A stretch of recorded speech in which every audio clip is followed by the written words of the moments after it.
Ruby चिड़िया की शादी टोनू चिड़िया के साथ बड़ी धूमधाम के साथ संपन्न हो गई है। अब रूबी को उसके ससुराल भेजने का वक्त हो रहा था, लेकिन रूबी की माँ काफी घबरा रही थी रूबी को उसके ससुराल अकेले भेजने में। इसलिए उन्होंने अपनी छोटी बेटी पिंकी को भी रूबी के साथ भेजा। सभी लोग रूबी को बड़े नम आंखों के साथ विदा करते हैं। रूबी अपने ससुराल जाती है, साथ में उसकी छोटी बहन पिंकी भी उसके ससुराल जाती है।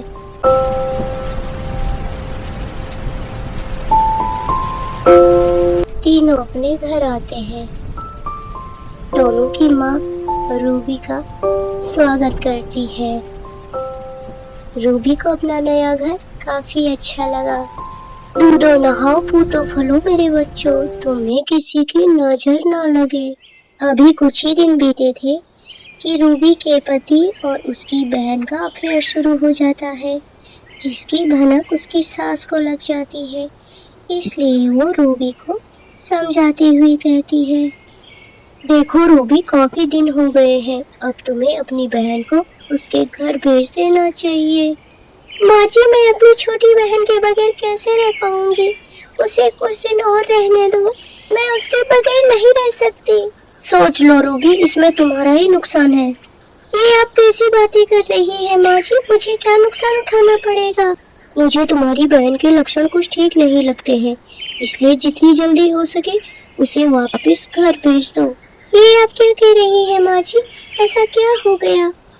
अच्छा, तो तुम्हें मेरी बातों का यकीन नहीं है ना? तो भुगतने के लिए तैयार रहना। कुछ दिन बाद टोनू चिड़ा अपनी माँ और अपनी पत्नी रूबी से बात करता है। मुझे ऑफिस वाले किसी काम से शिमला भेज रहे हैं, इसलिए मैं रूबी की बहन पिंकी को अपने साथ लेके जाना चाहता हूँ। अरे तुम क्या कह रहे हो? तुम पिंकी को क्यों साथ लेके जाओगे? तुम रूबी को साथ लेके जाओ। नहीं, ये तो बिल्कुल अनपढ़ और गंवार है, मैं इसको साथ में लेकर नहीं चल सकता। मैं पिंकी को ही साथ ले जाऊंगा। ये सुनकर तो रूबी को बहुत दुख होता है और वो रोने लग जाती है। फिर टोनू चिड़ा और पिंकी शिमला के लिए निकल जाते हैं।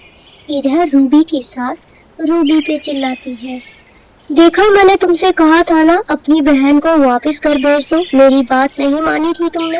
मुझे क्या पता था माँ जी, मेरी बहन ऐसा करेगी।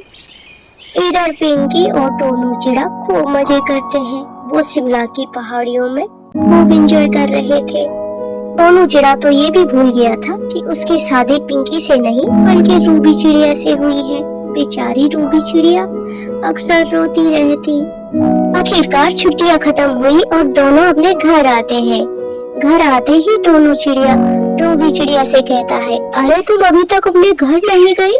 तुम यही हो? क्या बात है यार। अरे रहने दो ना, इस घर में एक नौकरानी की भी तो जरूरत होती है। ये घर के काम करती रहेगी, मुझसे तो घर के काम नहीं हुए जाते बाबा। ठीक है ना दीदी, वैसे भी तुम्हें घर के काम करने की बहुत आदत है।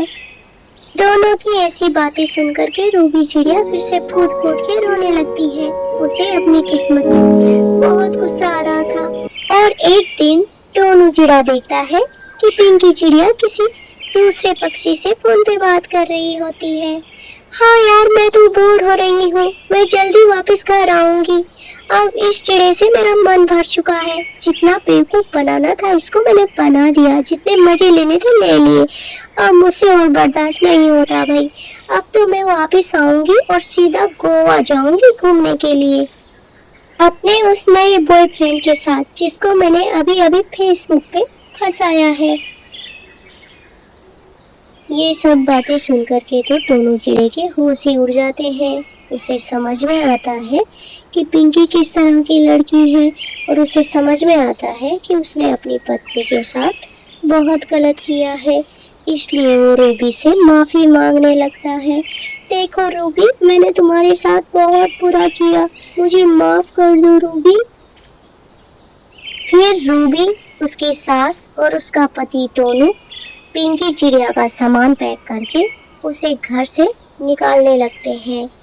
चली जा कलमुही, अपनी शकल उठा करके इस घर से हमेशा हमेशा के लिए, और दोबारा यहाँ चली मत आना।